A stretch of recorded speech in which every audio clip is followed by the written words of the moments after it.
Travel poster must inspire adventure and excitement. In this tutorial, I will show you how to design a professional tourism travel poster in Photoshop. Open Photoshop and create a new poster canvas size. Set a blue sky or gradient or scenic background. Import a high resolution landmark photo. Position the image with the clipping mask to blend into the layout. Add a large bold headline like Discover the World in Modern Typography. Apply gradient overlays or shadows for depth in text.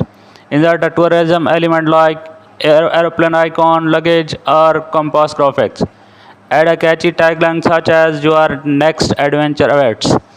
Place travel package details like date, price, offers in a clean text boxes.